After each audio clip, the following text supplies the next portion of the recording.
Krishna Chaitanya Prabhu Nityananda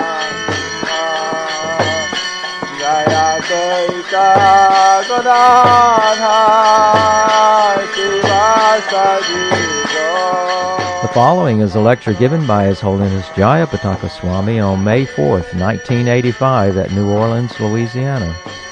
The class begins with a reading from the Srimad Bhagavatam, Canto 7, Chapter 8, Texts 1 through 25.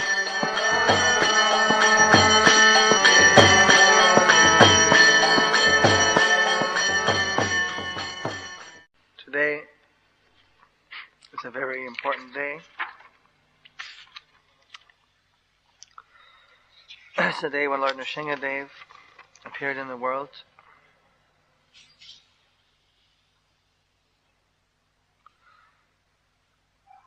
Lord Nrsingadev is a very dear form of the Lord for the devotees because the Lord assumed this form simply to protect His devotees. Krishna has got unlimited forms, and each of those forms has their own pastimes and qualities, and the different forms also have their own devotees. So in this form of Nrsingadev, Krishna is especially known as the protector of his devotee. So naturally all the preaching devotees find Lord Nrsingadev very dear. Also, Lord Nrsingadev was worshipped by Ganesha, the son of Lord Shiva, the great demigod. Ganesha gives benediction that by his mercy, whatever one embarks upon, if they first worship Ganesha, then their success by the blessing of Ganesha is assured. He's in charge of success. So Ganesha got his potency by worshipping the lotus feet of Lord Nrsingadev. Lord Nrsingadev gives the blessings whereby all obstacles in the path of devotional service can be destroyed. Do you have? We get the 6th canto on the Narayan Kavacha. That also has a nice verse about to Lord Nrsingadev. So the son of Hiranyakashipu, just to give a little background. Hiranyakashipu was a great demon. That means he was a very ambitious person, but who was against. Well, there's a type of, we are human beings. There are another form of entity known actually as asuras. They are a race of entities who are, by their nature, they're generally speaking atheistic, and they're very powerful beings. They're almost as powerful as demigods. And amongst them, Hiranyakashipu was the king. So he had performed some great tapasya, where he fasted and meditated to such a point that he was able to attract the attention even of Lord Brahma. And so then he asked Lord Brahma for the benediction of immortality. So Lord Brahma said that it's not possible for him to give immortality because he himself is not immortal. That was quite shocking to Hiranyakashipu, because he'd always thought that since Lord Brahma was known as Amor, or deathless, that he was actually immortal.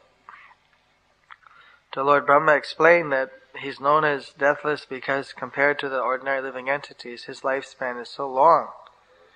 Literally billions and billions of years. One of his days is 4,300,000 years times 1,000. That's 4,300,000 years is one day.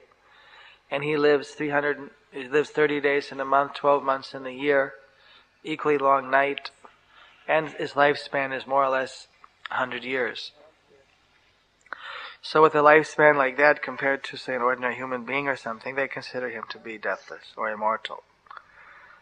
But even he said that one day I also die. So by my calculation, my life is only 100 years. But by your calculation, I'm deathless. So, kind of like if an ant were to calculate the lifespan of a human being, they may consider human beings to be practically immortal. But, or some of those microorganisms. Compared to them, we live forever. But actually, from our own point of view, we know that we only live maximum, say 100 years, maybe 67, 80 years. So somehow or another, then Hiranyakashipu, he thought, well, so I can't get immortality, then what do I get? So then he asked for the benediction. He wouldn't be killed during the day or during the night. He wouldn't be killed on the land, in the air, or in the sea. He couldn't be killed by any weapon. He couldn't be killed by a man or by a animal or by a demigod. That he couldn't be killed by, let's see, anything else like that. Huh? I don't remember if that was one of them. Anyway, there were so many conditions he gave. So basically, with all of these conditions, he was practically invincible.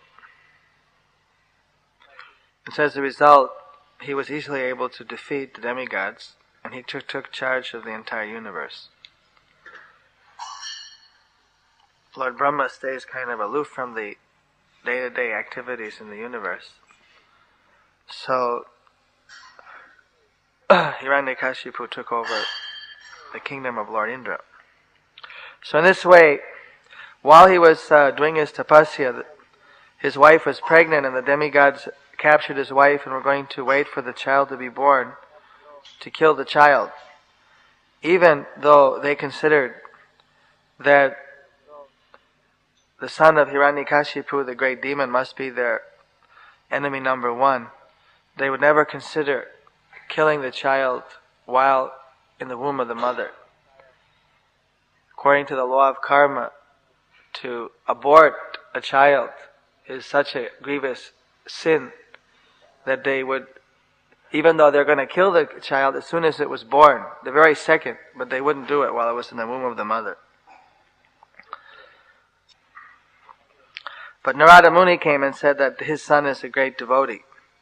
You give the mother to me, and I take responsibility that this boy will not cause you any harm. He's a great devotee of Vishnu, of Krishna. So because they had implicit faith in Narada Muni, they gave the son to him. So, while Prahlad was in the womb of his mother, Narada Muni was instructing the mother of Hiranyakashipu. And Prahlad could hear all of the instructions, and so he became self-realized even before he was born. His mother subsequently forgot everything, more or less, but Prahlad never forgot. So when he was born, right from his birth, he was 100% Krishna conscious, purely liberated. And his father, of course, was totally inimical to any supreme being. So he hated his son because he wanted his son to say that he was God, wanted his son to worship him, that he was the supreme, that there was no one higher. But his son wouldn't do that. So therefore, he became very inimical to his son and tried to assassinate him to keep his own name, didn't want to kill his own son, so he tried to do it indirectly by poison, by so many different means. But because Prahlad Maharaj was transcendentally situated, he was unable to be destroyed by all of those means.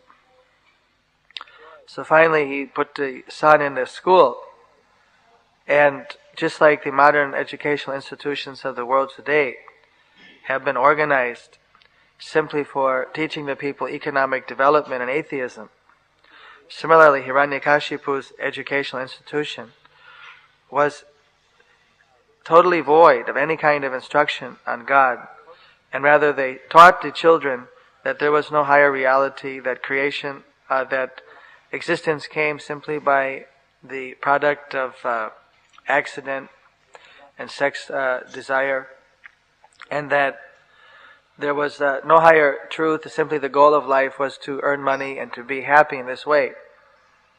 Much the same as the modern education, practically identical. So Prahlad Maharaj, when he went into the educational institution, as soon as there was recess or any kind of break, he would start to preach to the other boys that actually, what is the use of this type of education? We are actually eternal and we have eternal relationship with Krishna. And he would engage them in chanting Hare Krishna. So finally, all of these students who were trying to be trained to be very useful demons in the society of Hiranyakashipu, who would simply work hard without any consideration of any higher reality, they were all becoming devotees. So the teachers, they came and gave a report to Hiranyakashipu that his son was turning everyone into pure devotees of the Lord. Sri Narada Uvacha Ata Daitya Sutta Sarve Sutva Tadanuvarnitam Jagrihur Niravadhyatvan Naiva Gurva Nusikshitam. Narada Muni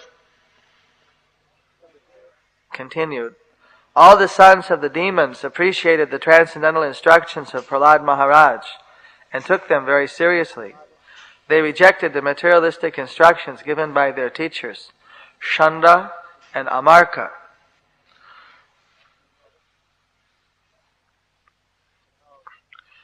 Purport states that how this is the effect of preaching of a pure devotee like Prahlad Maharaj. If a devotee is qualified, sincere and serious about Krishna consciousness, and if he follows the instructions of a bona fide spiritual master, as Prahlad Maharaj did when preaching the instructions he had received from Narada Muni, his preaching is effective, as it is said in the Srimad Bhagavatam 3:25-25. Satang prasangan mama vircha shangvido bhavanti hridkarna rasayana kotha. If one tries to understand the discourses given by the Sat or pure devotees, those instructions will be very pleasing to the ear and appealing to the heart. Thus, if one is inspired to take to Krishna consciousness, and if one practices the process in his life, he is surely successful in returning home back to Godhead. By the grace of Prahlad Maharaj, all his class friends, the sons of the demons, became Vaishnavas, pure devotees. They did not like hearing from their so-called teachers Shanda and Amarka, who were interested only in teaching them about diplomacy, politics, economic development, and similar topics meant exclusively for sense gratification. Atacharya sutasteshang buddhing ekanta shangshtitam alaksha bhitastvarito rajnya avedayat yatha. Translation. Shanda and Amarka, the sons of Sukracharya, observed that all the students, the sons of the demons, were becoming advanced in Krishna consciousness because of the association of Prahlad Maharaja. They were afraid. They approached the king of the demons and described the situation as it was. The words purport is that the words buddhing ekanta shangshtitam indicate that as an effect of Prahlad Maharaj's preaching, the students who listened to him became fixed in the conclusion that Krishna consciousness is the only object of human life. The fact is that anyone who associates with a pure devotee and follows his instructions becomes fixed in Krishna consciousness and is not disturbed by materialistic consciousness. The teachers particularly observed this in their students, and therefore they were afraid because the whole community of students was gradually becoming Krishna consciousness. In other words, the students were no longer being disturbed by all the material situations that were coming up. They were becoming very fixed and peaceful in their mind, and they were spontaneously engaging in devotional service. When the demoniac teachers saw that, then they became very concerned that if this continues, there will be some frightful situation for atheism in the world. The same thing was observed in Russia by the leaders, that their people were practicing Krishna consciousness. And as a result, although India is their ally in so many ways, their friend, but because they saw that Krishna consciousness was very effectively making the people give up atheism and become God conscious in a very dynamic way, that they clamped down so bad that even highly placed people who were being Krishna conscious, like editors of newspapers and others, were all put into their reconditioning chambers and psychiatric help. Is what they call the kind of prisons and torture chambers that they have. We're very sorry for those devotees that had to endure this type of trials. I can only pray that Lord Nrsimhadev will protect them. Though we know that in the long run they will not be able to stop the progress of Krishna consciousness, although they're doing their best to try to do so. Kopavesha chalat gatra putrang hantung manodadhe kshiptva parushaya vacha paradham atadarhanam ahekshamana papena tirastinena chakshusha prasrayavanatharang dantang baddhanchaling avastitam sarpa parahata eva swasan prakriti daruna. Translation. When Hiranyakashipu understood the entire situation, he was extremely angry, so much so that his body trembled. Thus he finally decided to kill his son Prahlad. Hiranyakashipu was by nature very cruel, and feeling insulted, he began hissing like a snake trampled upon by someone's foot. His son Prahlada was peaceful, mild, and gentle. His senses were under control, and he stood before Hiranyakashipu with folded hands. According to Prahlada's age and behavior, he was not to be chastised. Yet with staring, crooked eyes, Hiranyakashipu rebuked him with the following harsh words. Purport by Srila Prabhupada. When one is impudent toward a highly authorized devotee, one is punished by the laws of nature. The duration of his life is diminished, and he loses the blessings of superior persons and the results of pious activities. Hiranyakashipu, for example, had achieved such great power in the material world that he could subdue practically all the planetary systems in the universe, including the heavenly planet Swargaloka. He had now, because of his mistreatment of such a Vaishnava as Prahlad Maharaj, all the results of his tapasya means austerities, diminished. In other words, he had done so many austerities to get those blessings to be able to practically be immortal. But now the results of all his austerities had diminished because of his offenses against the great Vaishnava, Prahlada Maharaj. As stated in the Srimad Bhagavatam 10.4.46, Ayusriyang yaso dharmang lokanasisha evacha hanti srayangsi sarvarni pungsho mahadatikrama. Translation. When one mistreats great souls, his lifespan, opulence, reputation, religion, possessions, and good fortune are all destroyed.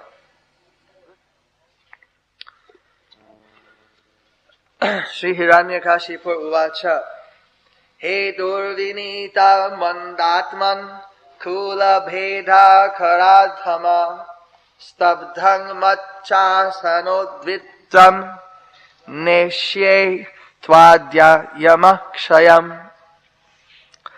Translation. Hiranyakashipu said, O most impudent, most unintelligent disruptor of the family, O lowest of mankind, you have violated my power to rule you, and therefore you are an obstinate fool. Today I shall send you to the place of Jamaraj. Yamaraj is the superintendent of death. Vishwanath Chakravarti Thakur, he's taken the thing word by word and shown how all the things that Hiranyakashipu said, which were all very offensive, derogatory statements, were actually can be understood in a different perspective. And he got a blessing from the goddess of learning, Saraswati, to be able to understand the meanings of the word. They're like esoteric meaning, how actually, in the sense that Prahlad Maharaj, whatever was said about him was true, if you see them from that perspective. He was accused as being Durvinita, or ungentle, uncivilized, or impudent. So, if you divide the word up, Du means the material world, which is called Dukhalaya, or the place of material suffering. And Vi means Vishesh, or specifically. Nita means brought in. So by the mercy of the Supreme Lord, Prahlad Maharaj was especially brought to this material world to teach people how to get out of the material condition. Durvinita. When you divide up Sanskrit words, they have different meanings. So the root meaning, Durvinita, is one who has come into this material world of suffering in order to deliver the people. But the obtruse meaning is ungentle, uncivilized, impudent.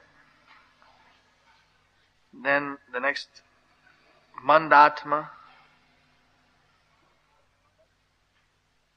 So, this is sloka.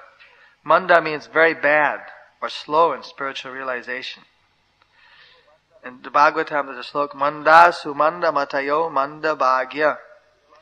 So actually what this means is that those who are very slow in spiritual life or manda, for them Prahlad Maharaj is the perfect guide. The Manda Atma actually means he's the guide of those who are manda. In other words, he'll deliver those who are otherwise very unfortunate. Kula Bheda Karadham is Kula Bheda Karadham literally means or bringing about a disruption in the family. So what they mean is that Prahlad is so great that even great personalities who are established in big families, compared to him, they seem very insignificant. Because he was so great. Because normally people are very interested in their own families and they want to make their own dynasties very famous. But Prahlad Maharaj was so liberal, he didn't care distinction between one living entity or another. He actually had his mercy on everyone. So therefore he's greater than those people who are concerned about their dynasties, because he was universal in his outlook. Stabdham means obstinate. And so they agree with that. They said that since the devotee doesn't care for the instructions of the asuras or demons, when they get such instructions, the devotees remain silent. Because the devotee only cares about the instructions of Krishna, not the instructions of demons or non-devotees. So even though his father, as Prabhupada said, he does not even give any respect to a demon, even though the demon be his father. Chasano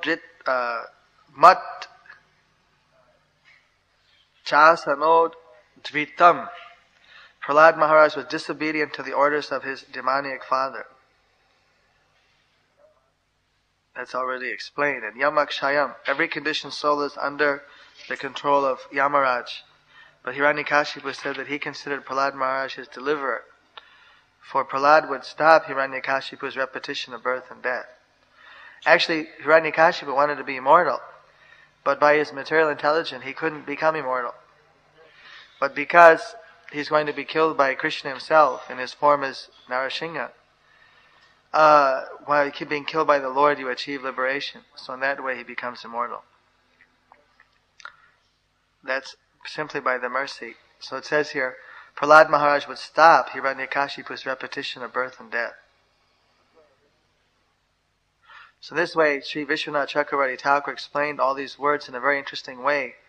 as they can be interpreted from the side of Saraswati, the mother of learning. Hiranyakashipu goes on with his saying, "My son Prahlad, you rascal, you know that when I am angry all the planets of the three worlds tremble, along with their chief rulers. By whose power has a rascal like you become so impudent that you appear fearless?" Demons can't stand it if people appear fearless. They want people to cower down and to shake before them. So he's saying, how is it that you become so impudent that you appear fearless and overstep my power to rule you?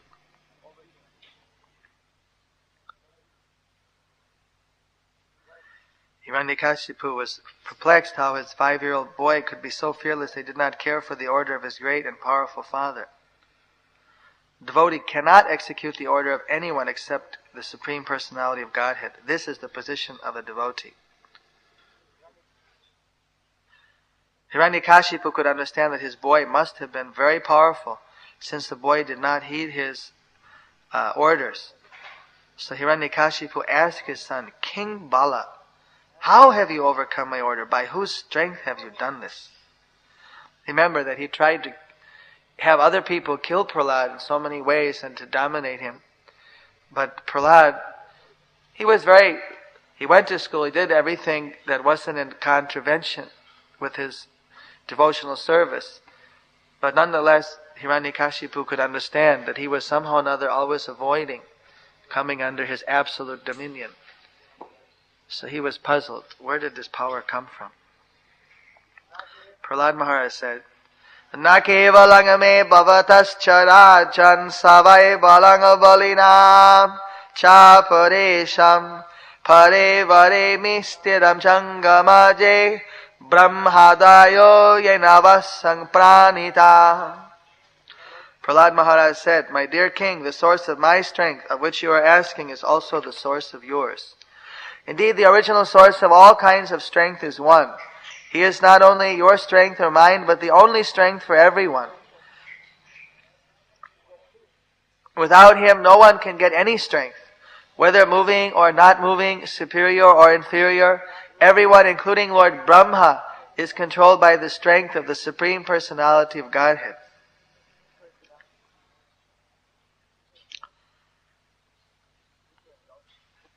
In the Bhagavad Gita, it also Krishna said that, "Know that all beautiful, glorious, and mighty creations spring from but a spark of my splendor." Everything is coming from Krishna. All strength is only coming from Him. Sa iswara kala urukramo sav ojas saha satta balendriyatma sa eva viswanga parama swasakti Sri Jatyavatyati Gunatrayesa. Translation. The Supreme Personality of Godhead, who is the supreme controller and time factor, is the power of the senses, the power of the mind, the power of the body, and the vital force of the senses. His influence is unlimited. He is the best of all living entities, the controller of the three modes of material nature. By His own power, He creates this cosmic manifestation, maintains it, and annihilates it also. Purport: since the material world is being moved by the three material modes, and since the Lord is their master, the Lord can create, maintain, and destroy the material world. Jaya surang bhavamimang tvamatmana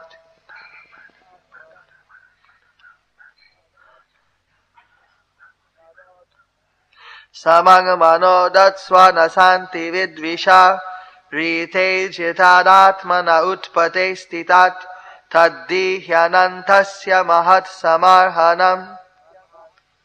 Translation. Prahlad Maharaj continued, "My dear father, please give up your demoniac mentality. Do not discriminate in your heart between enemies and friends. Make your mind equiposed toward everyone. Except for the uncontrolled and misguided mind, there is no enemy within this world. When one sees everyone on the platform of equality, one then comes to the position of worshipping the Lord perfectly. Dasyun purashan na vijitya lumpato manyanta eke swajitadiso dasa jitatmanogyasya samasya dehinam sadho swamoha prabhava kuta pare. Prahlad continued, in former times there were many fools like you who did not conquer the 6 enemies that steal away the wealth of the body. These fools were very proud, thinking, I have conquered all enemies in all the 10 directions. But if a person is victorious over the 6 enemies and is equipoised toward all living entities, for him there are no enemies. Enemies are merely imagined by one in ignorance. Sri Hiranyakashipu uvacha Vaktang twang martu kamosi yoti matang vikathase mumushunang hi mandatman nanusyor viklavagida. Hiranyakashipu replied, you rascal, you are trying to minimize my value, as if you were better than me at controlling the senses. This is over-intelligent. I can therefore understand that you desire to die at my hands, for this kind of nonsensical talk is indulged in by those about to die. Purport, it is said in Hitopadesha, Upadesho hi murkhanam prakopaya na santaye. If good instructions are given to a foolish person, he does not take advantage of them, but becomes more and more angry. Prahlad Maharaj's instructions to his father were not accepted by Hiranyakashipu as truth. Instead, Hiranyakashipu became increasingly angry at his great son, who was a pure devotee. This kind of difficulty always exists when a devotee preaches Krishna consciousness to persons like Hiranyakashipu. Hiranya means gold, and Kashipu means soft beds. Just as a... Oh, he already explained that here. Who are interested, like persons like Hiranyakashipu, who are interested in money and women. The word Hiranya means gold, and Kashipu refers to cushions or good bedding. Moreover, a father does not like to be instructed by his son, especially if the father is a demon. Prahlad Maharaj's Vaishnava preaching to his demonic father was indirectly effective, for because of Hiranyakashipu's excessive jealousy of Krishna and his devotee, he was inviting Nrsimhadev to kill him very quickly. Thus he was expediting his being killed by the Lord himself. Although Hiranyakashipu was a demon, he is described here by the added word Sri. Why? The answer is that fortunately he had such a great son as Prahlad Maharaj. Thus, although he was a demon, he would attain salvation and return home back to Godhead. Yas tvaya manda bhagyokto mad anyo jagat iswara kvasau yadi sasarvatra kasmat stambhe nadrishyate. Translation. O most fortunate Prahlad, most unfortunate Prahlad, you have always described a supreme being other than me, a supreme being who is above everything, who is the controller of everyone, and who is all-pervading. But where is he? If he is everywhere, then why is he not present before me in this pillar? Purport.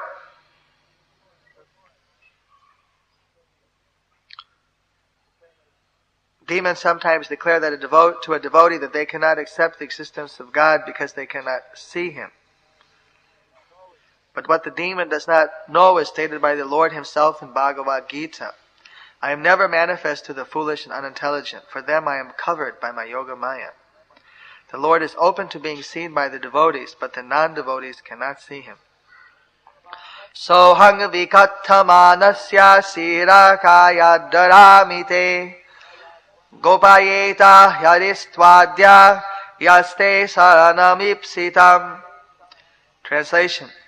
Because you are speaking so much nonsense, I shall now sever your body from your head. Sever your head from your body. Now let me see your most worshipable God come to protect you. I want to see it. Purport. Demons always think that the God of the devotees is fictitious. They think that there is no God, and the so-called religious feeling of the devotee is devotion to God is quite an opiate, a kind of illusion, like the illusions derived from LSD and opium. Hiranyakashipu did not believe Prahlad Maharaj when Prahlad asserted that his Lord is present everywhere. because Hiranyakashipu is a typical demon, as a typical demon, was convinced that there is no God and that no one could protect Prahlad, he felt encouraged to kill his son. He challenged the idea that the devotee is always protected by the Supreme Lord. Cursing him again and again, Hiranyakashipu took up his sword, got up from his royal throne, and with great anger struck his fist against the column.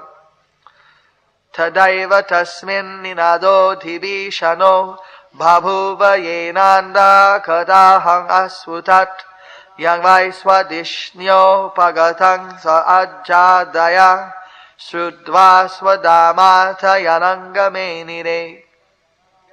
Translation.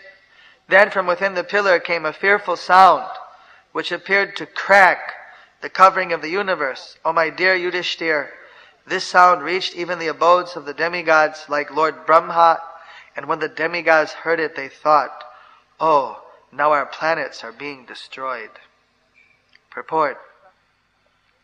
As we sometimes become very much afraid at the sound of a thunderbolt, perhaps thinking that our houses will be destroyed, the great demigods, like Lord Brahma, feared the thundering sound that came from the pillar in front of Hiranyakashipu. Savikraman putra vadep surojasa nisamya nihradham apurvam adbhutam anta sabhayangna dadarsa tatpadang vitatra suryena surari yuttapa. Translation. While showing his extraordinary prowess, Hiranyakashipu, who desired to kill his own son, heard that wonderful tumultuous sound which had never before been heard. Upon hearing the sound, the leaders of the demons were afraid. None of them could find the origin of that sound in the assembly. In the Bhagavad Gita 7:8, Krishna explains himself by saying, Sabda ke Paurusham Vishu. I am the sound and ether and the ability in man. Here the Lord exhibited his presence everywhere by the tumultuous sound in the sky, Sabda ke.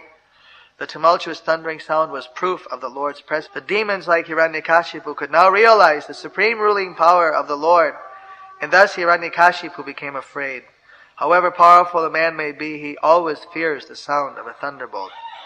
Similarly, Hiranyakashipu and all the demons who were his associates were extremely afraid because of the presence of the Supreme Lord in the form of sound, although they could not trace out the source of the sound. Satyang vidatung nijabrityavashitang vyapting cha bhuteshvakileshu chatmana adrisyatatyaadbhutarupam stambhe sabhayangna mrigangna manusham. Translation. To prove that the statement of his servant Prahlad Maharaj was substantial, in other words, to prove that the Supreme Lord is present everywhere, even within the pillar of an assembly hall, the Supreme Personality of Godhead, Hari, exhibited a wonderful form never before seen. The form was neither that of a man nor that of a lion. Thus the Lord appeared in his wonderful form in the assembly hall. Srila Prabhupada explains that when Hiranyakashipu asked Prahlad Maharaj, "Where is your Lord? Is he present in this pillar?" Prahlad Maharaj fearlessly replied, "Yes, my Lord is present everywhere." Therefore, to convince Hiranyakashipu that the statement of Prahlad Maharaj was unmistakably true, the Lord appeared from the pillar. The Lord appeared as half lion and half man, so that Hiranyakashipu could not understand whether the great giant was a lion or a human being. To substantiate Prahlada's statement, the Lord proved that his devotee, as declared in the Bhagavad Gita, is never vanquished. Prahlad Maharaj demoniac father, Kunteya pratijanihi name bhakta pranashyati. Prahlad Maharaj demonic father had repeatedly threatened to kill Prahlad, but Prahlad was confident that he could not be killed since he was protected by the Supreme Lord. By appearing from the pillar, the Lord encouraged his devotee, saying in effect, "Don't worry, I am present here." By manifesting his form as Nrsimhadeva, the Lord also preserved the truth of Lord Brahma's promise that Hiranyakashipu was not to be killed by any animal or by any man. The Lord appeared in a form that could not be said to be fully a man or a lion. Sasatvanginam parito vipasyang stambhasya madhyana nirjihanam nayang mrigo napi naro vichitrang aho king etangri megenda rupam. While Hiranyakashipu looked all around to find the source of the sound, that wonderful form of the Lord, which could not be ascertained to be either a man or a lion, emerged from the pillar. In amazement, Hiranyakashipu wondered, what is this creature that is half man and half lion? Some of the purport. The demon cannot calculate the unlimited potency of the Lord. For a demon it is certainly wonderful that a form of a lion and a form of a man can be united, since a demon has no experience of the inconceivable power for which the Supreme Lord is called all-powerful. Demons cannot understand the omnipotence of the Lord. They simply compare the Lord to one of them. Mudhas think that Krishna is an ordinary human being who appears for the benefit of other human beings. Fools, rascals, and demons cannot realize the supreme potency of the Lord, but He can do anything and everything. Indeed, He can do whatever He likes.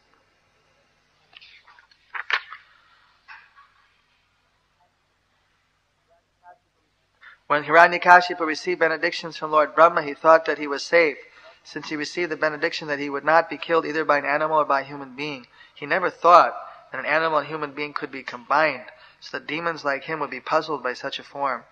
This is the meaning of the Supreme Personality of Godhead's omnipotence.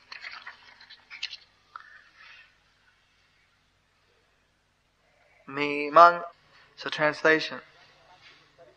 Hiranyakashipu studied the form of the Lord, trying to decide who the form of Nrsimhadev standing before him was. The Lord's form was extremely fearsome because of his many eyes, which resembled molten gold, his shining mane, which expanded the dimensions of his fearful face, his deadly teeth, and his razor-sharp tongue, which moved about like a dueling sword. His ears were erect and motionless, and his nostrils and gaping mouth appeared like caves of a mountain. His jaws parted fearfully, and his entire body touched the sky. His neck was very short and thick, his chest broad and his waist thin, and the hairs on his body as white as the rays of the moon. His arms, which resembled flanks of soldiers, spread in all directions as he killed the demons, rogues, and atheists with his conch-shell, dust club, lotus, and other natural weapons. Mimangsamanasya samuttito grato nrsimha rupasthadalang baha boyanakam pratapta chamikkara chandalochanang sfurat shatake sarajimbridananam karaladang stang karavala chanchala kshuranta jivang brukhuti mukulbanam Stabdhordvakarnang girikandaradbhuta Vyatasya nasang hanubeda vishanam Divi sprishatkayam adirgapevara Grivoduvaksha stalam alpa madhyamam Chandrang sugorais Churitang tanurhurai Vishwagbhujani kasatang nakayudam Dhurasadang sarva nijetarayudha Praveka vidravita daitya danavam Prayena meyang harino nurumayi Prayena meyang harino rumayina Vadhasmito nena samudyatena kim Evang spruvang stvabhayatad Evang apruvang stvabhayapadat Gadayudho Nadan Nrishinghang Pratidaitya Kunjara. Hiranyakashipu murmured to himself, Lord Vishnu, who possesses great mystic power, has made this plan to kill me. But what is the use of such an attempt? Who can kill me? Thinking like this and taking up his club, Hiranyakashipu attacked the Lord like an elephant. In the jungle, there are sometimes fights between lions and elephants. Here the Lord appeared like a lion. Yet Hiranyakashipu, unafraid of the Lord, attacked him like an elephant. Generally, the elephant is defeated by the lion, and therefore the comparison in this verse is appropriate. Alakshito gnau patita patangamo yata nrsinghau jasiso surastada natad vichitrang kalu sattvadamani swatejasa yonu pura pibat tama. Just as a small insect falls forcefully into a fire and the insignificant creature becomes invisible. When Hiranyakashipu attacked the Lord who was full of effulgence, Hiranyakashipu became invisible.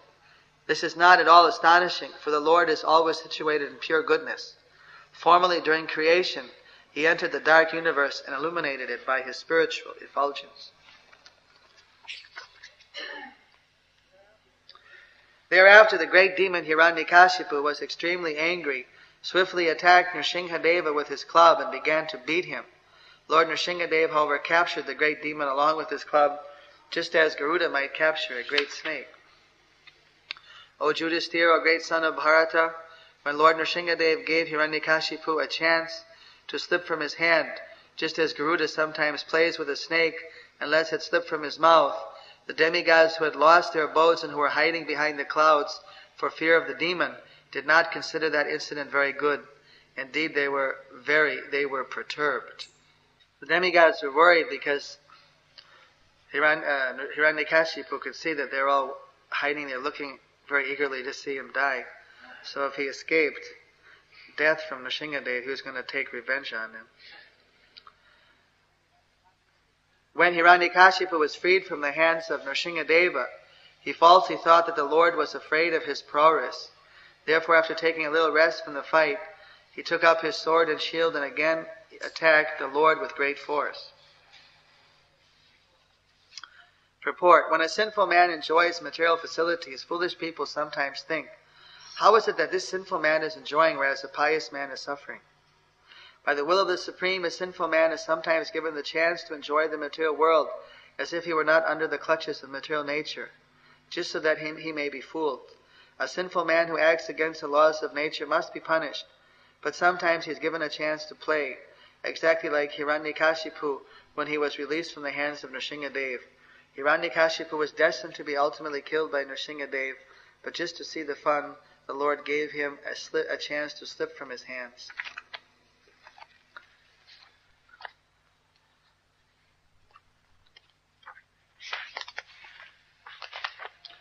Tangsrena vegam sata chanda vartma vischarantam achidram aparyato hari kritvataha sankaram utsavanolvanam nimi litakshang jagrihe mohajaba.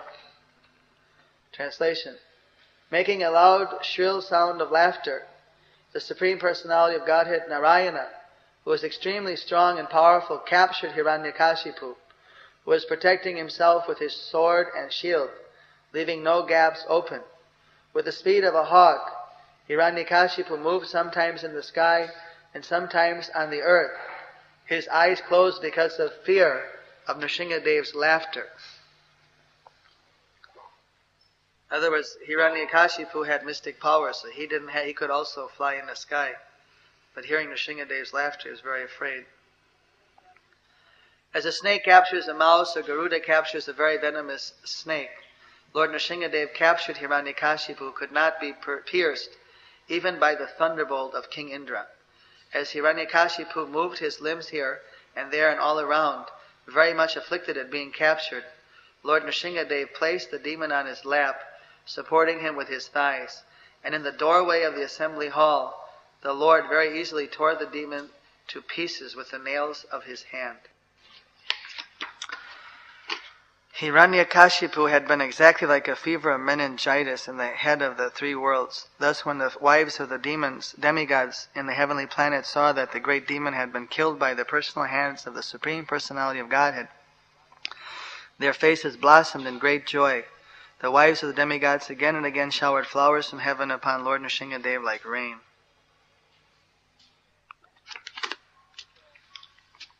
So,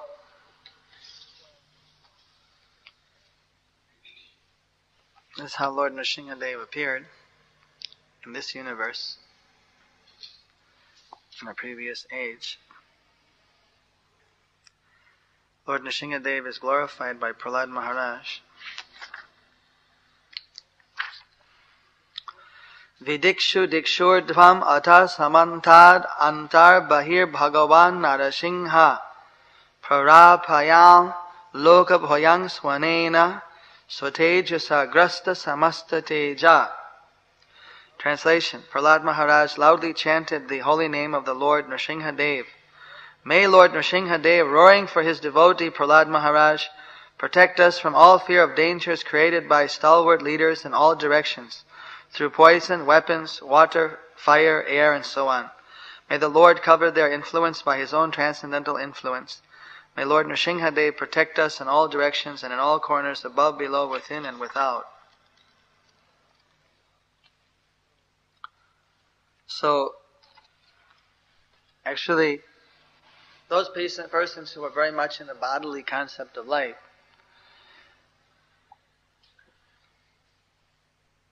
they sometimes, when they hear all this descriptions of violence by Lord Nrsimhadev, they get affected. They think, what is this? But we should not be on the bodily concept of life. We should see things in the reality.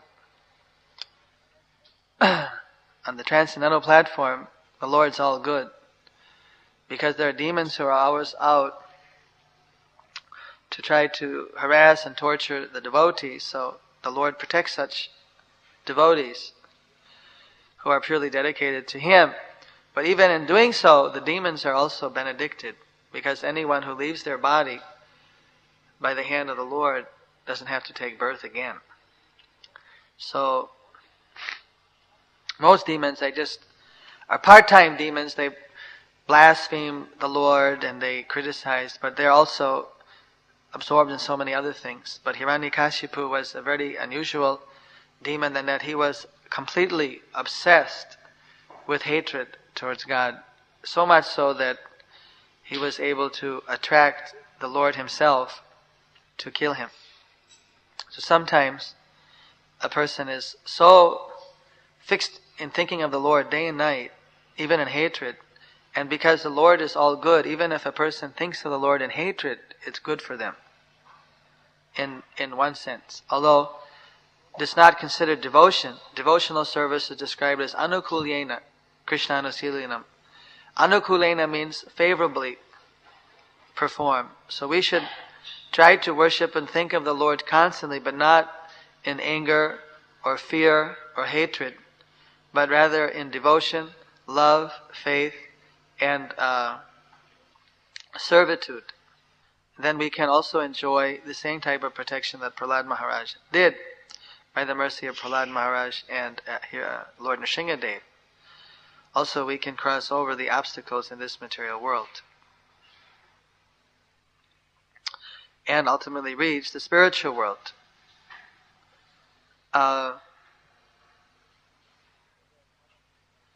heard that in one of the court cases against the Krishna conscious movement, they brought in a picture of Lord Nrsimhadev, and they said, here's their father killer, here's the Lord that they worship. They teach their children that the parents should be killed, something like that.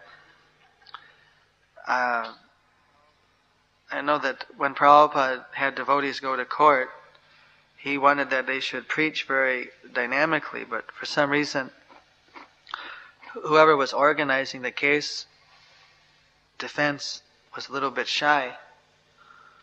But I think that if they're going to bring in they just objected that this is out of order, that and they had the evidence taken out. But if they're going to introduce evidence like that, then at least the jury should have been exposed to 2-3 weeks of constant Bhagavatam classes on the stand, explaining the whole entire history, and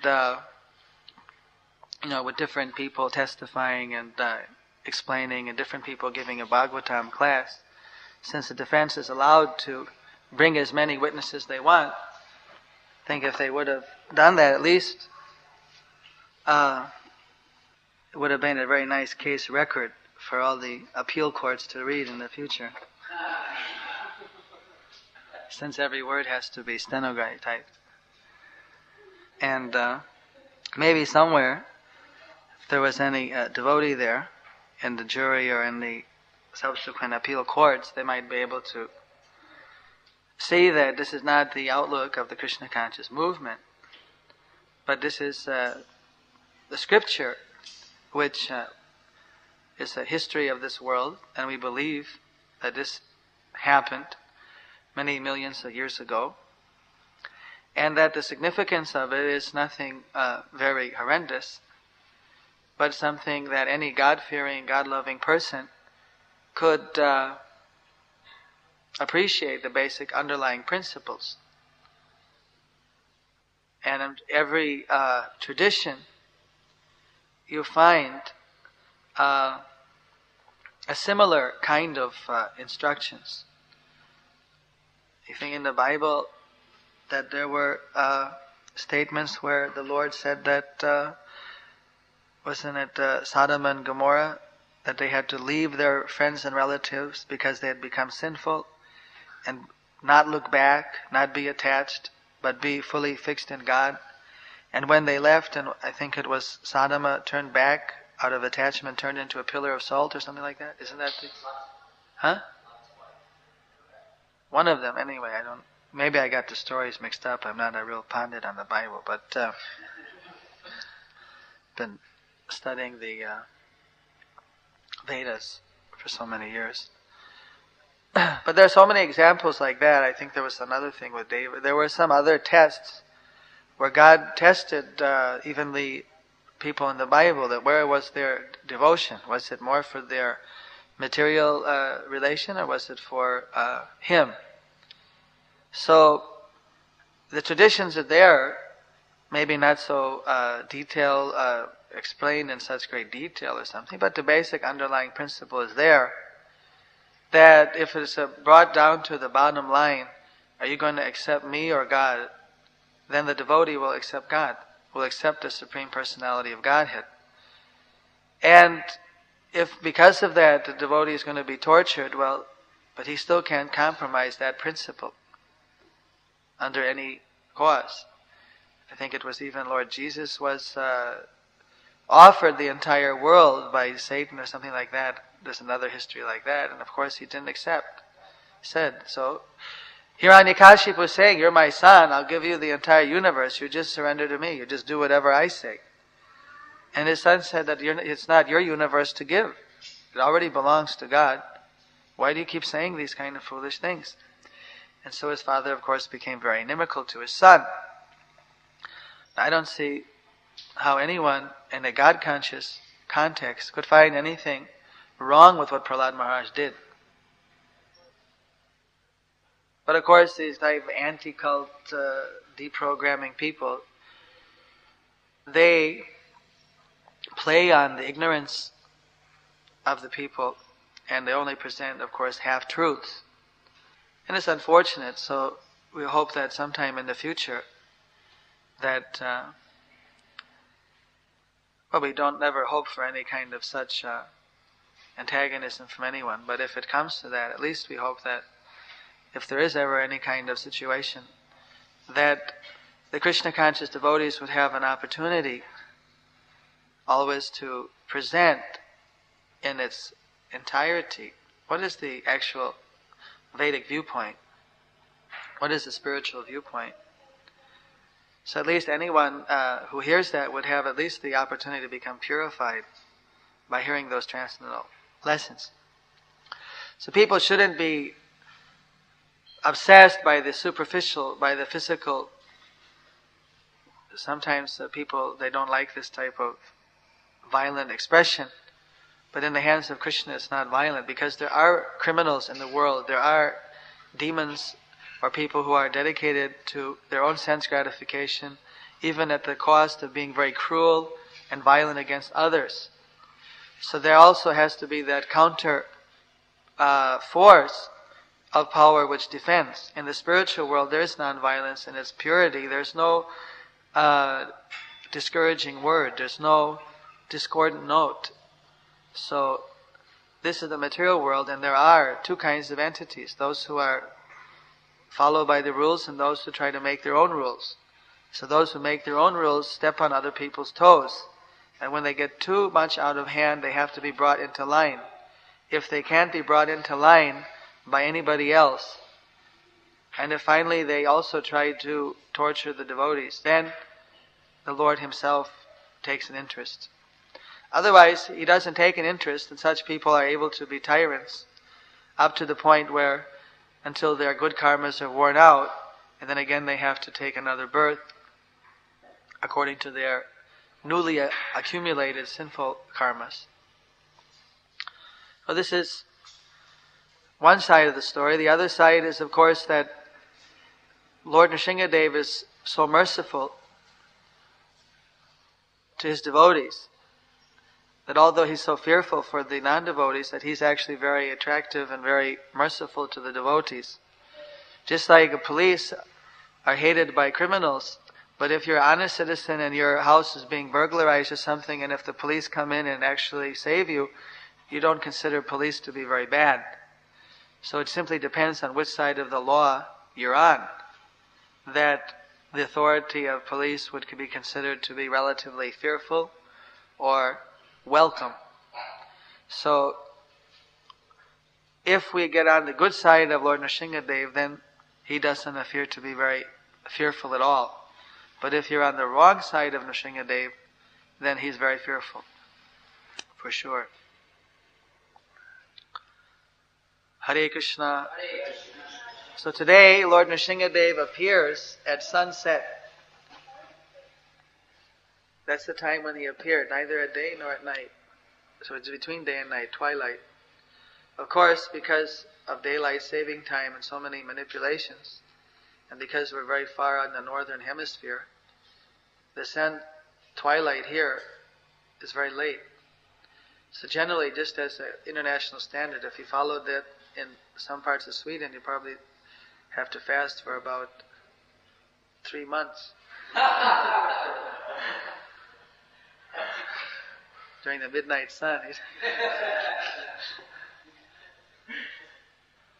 So, generally we kind of follow the Mayapur mean time, which sun rises at this time of the year at 6 o'clock, and observe the fast till then. Of course, if someone has to do some preaching or service and starts to feel dizzy due to fasting, then for doing their service they could take some fruit or some juice or nut or something like that, just to so they don't keel over anything. The service is more important. This is a general procedure that's followed. Then after Lord Nrsingadev appears, then the devotees take in the Mayapur, where we have Shaligram Shilas, we perform a Abhishek on the Shaligram Shilas today. We have Nrsimha Shilas. That's the normal system we do.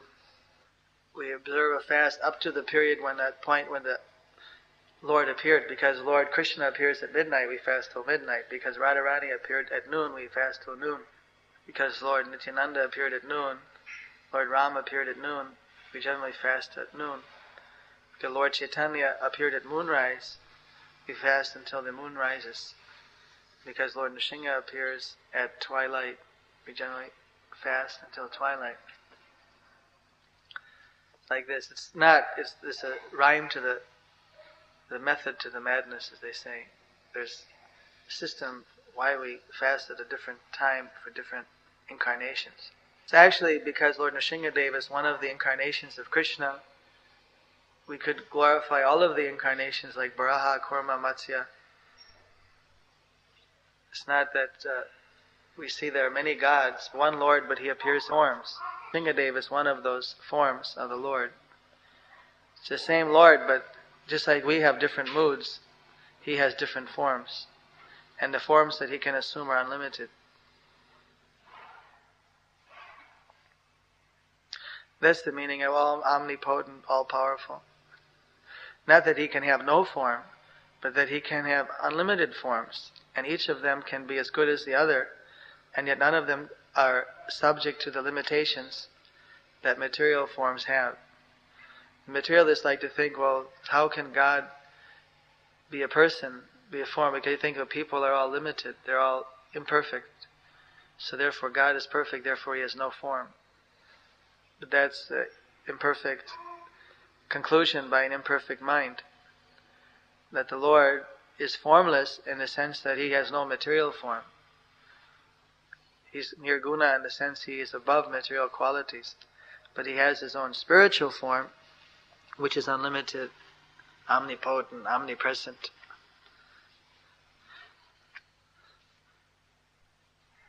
So in this pastime of Lord Nrsingadev, many of the glories and mysteries of the Lord are revealed. How he is simultaneously present everywhere, how he is all-knowing and understanding, how he is all-powerful, how he is the protector of his devotees. Are there any questions? Did Hiranyakashipu think that Lord Nrsingadev was just another demigod that he could kill? He couldn't figure out. No, he knew he was Vishnu. But he thought that he could kill Vishnu also. Hiranyakashipu's brother was Hiranyaksha, who had been killed by Vishnu. He knew there was Vishnu, but he thought that just like so many people think Krishna is the 8th avatar of Vishnu, or Vishnu is one of the demigods. Yes, you could say he thought Vishnu was another living entity. He didn't recognize that Vishnu was the Supreme Lord. He knew he was the most powerful of the living entities, but he thought that he himself was more powerful.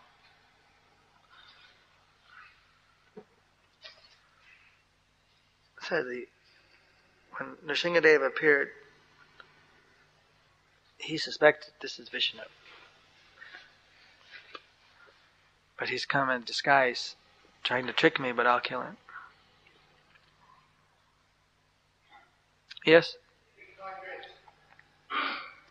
I'd like to know these dates for holidays of Krishna consciousness. Are they mentioned, the date themselves in the Srimad Bhagavatam? So where do they get the days exactly? Yeah, the days are mentioned. They're mentioned according to the lunar calendar. They'll mention that like Lord Nrsinga appeared on the Chaturdasi Gaur Paksha. That means the 14th day of the rising moon lunar cycle. And then they'll give the month in which this occurs. So because today's actually full moon day, a lunar cycle day, as I mentioned earlier this morning to someone, is less than 24 hours. So sometimes one entire lunar tithi, or lunar day, falls within a 24-hour period, and they calculate which solar day, because we live in solar days, but for the sake of these religious programs we follow the lunar days, lunar calendar. For the sake of knowing which day, which solar day to observe it, at the time of the sunrise, whatever lunar day it falls within, that's what we observe. So it happened that yesterday was the 13th because at the sunrise it was the 13th day of the lunar cycle. But immediately after the 13th day, the 14th day began. And then today started at the 15th day, or the full moon day. So like the 14th disappeared. So as a result, we're observing Nrsinga Chaturdasi the day after. That's the rule. It mentions in the calendar. Yesterday technically showed up as the 13th. Today's the 15th. The 15th means full moon. There's 30 days in the cycle.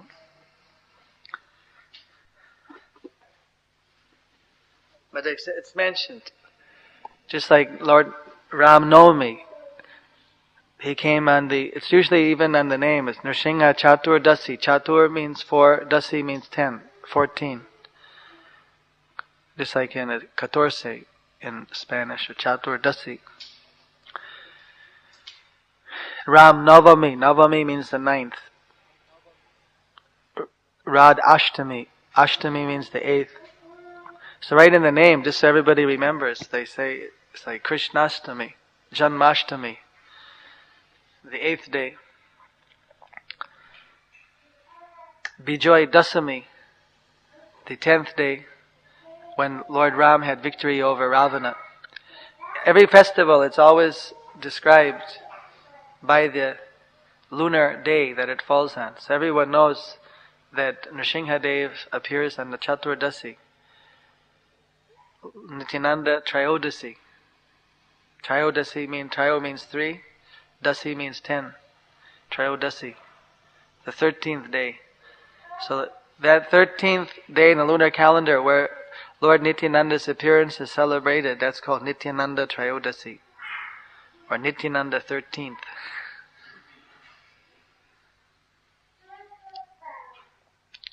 Manarupa?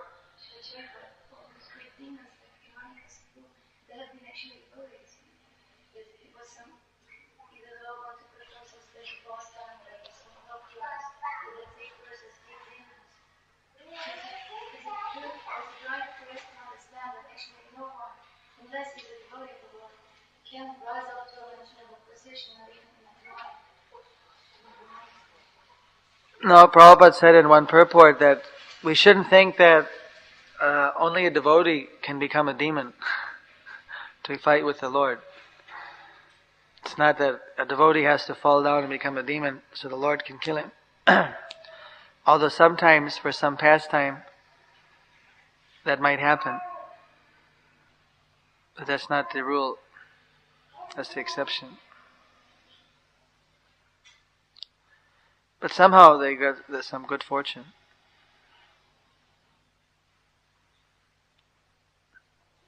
Yes?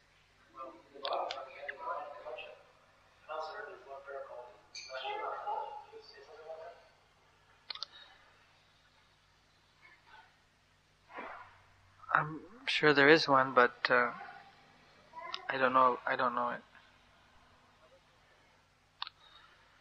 The kavachas are for devotees who are not pure devotees. Generally they use the kavachas because by mantra then they're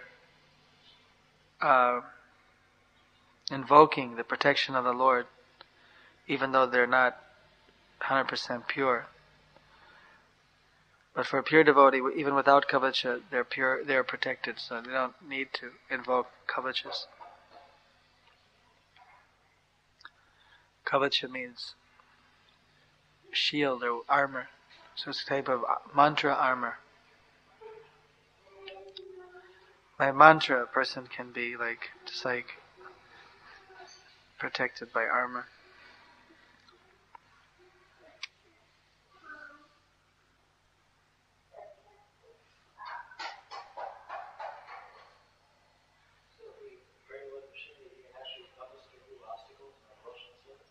Yes? Why not?